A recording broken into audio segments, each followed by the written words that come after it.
Rated M for mature. Audio is everything.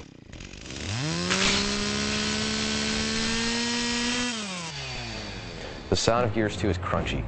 In one word, I'd say meaty. I talked to Mike Larson, who's the audio director on the project. I'm like, Mike, it's gotta be crunchier. He's like, what does that even mean? I'm like, it just needs to have that crunch. See, we're close. He likes crunchy, I like meaty. I think being meaty and crunchy is really the same idea of really pushing the sounds, to their ultimate potential. It's like the world. It's heavy. It's grounded. It's substantial. You can't have thick characters, big monsters, heavy environments, grounded environments, and have tinny light sounds. They have to carry their own weight as well. It needs to hit, it needs to have punch, and it needs to just deliver and solidify what the entire experience is. For Gears of War 2, we ended up re-recording almost all of the audio. I think about 85% of the audio is new. We recorded all new weapons, all new ambience, all new voiceover, and all new music. The Lancer sound effect is new, it's punchier. The Hammerburst has an all-new sound. Even the bullet impacts have been punched up. In keeping the world of Gears very grounded and heavy, we wanted to make sure that the weapons were very tangible and bullet-based. All of the source material is real guns, real explosives. You don't have to start dealing with that whole kind of Mars ray gun, woo woo woo woo woo woo type audio, and that's one of the reasons Gears feels so good. It feels so real and tangible. A lot of the fun of a weapon is purely down to how it sounds. It's about that feedback mechanism, about the rumble in the controller, but that sound is what really sells it to you. It's the funny thing about Gatling guns is if you ask a person what their Gatling gun sound is, each person has a different one. So mine is like, but other people are like, and it's just a fun exercise to try with your friends sometime.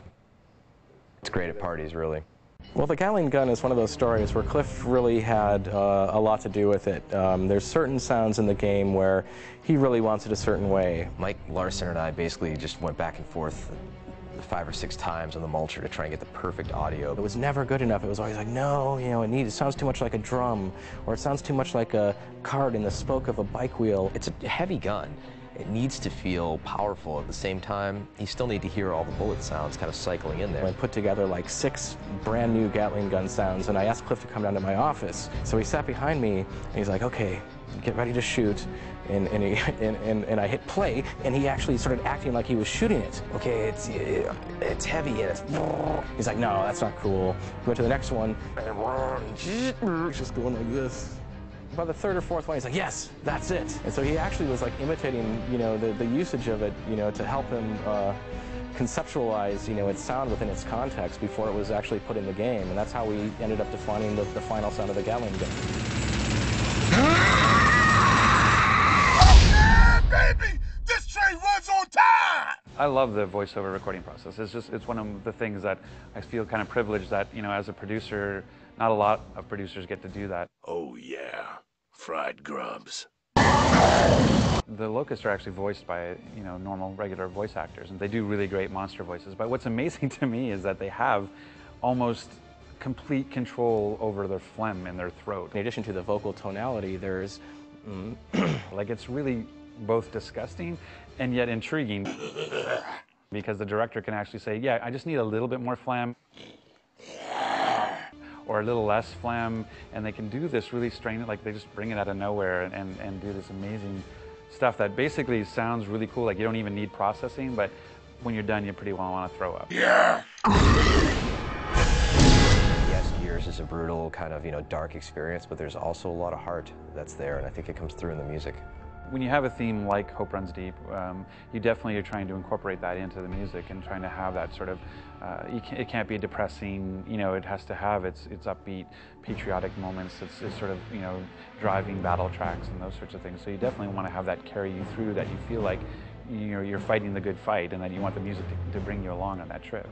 scoring for Gears is actually a lot different than scoring for a film. We were fans of Steve Jablonsky's work, from his work in Transformers as well as his work in Texas Chainsaw Massacre, and he's a very prolific A-list Hollywood musician. The score for Gears of War 2 is cinematic in respect of the instrumentation I chose to use. You can do effects with the orchestra where you can't tell, is that an orchestra or what is that? Depending on where the string players place their bows on the strings, or you can just have them, they don't like to do this because it ruins their instrument, but you can have them banging on their instruments, making cool noises. There's that whole factor when you get goosebumps that you can't force, you can't fake it. And once we had acquired some of the early tracks from Steve Jablonsky, I put it in my little memory card, I put it in my car, I was driving home one day, and wonderful afternoon, top down, game's looking great, feeling good, and the music started building to a crescendo.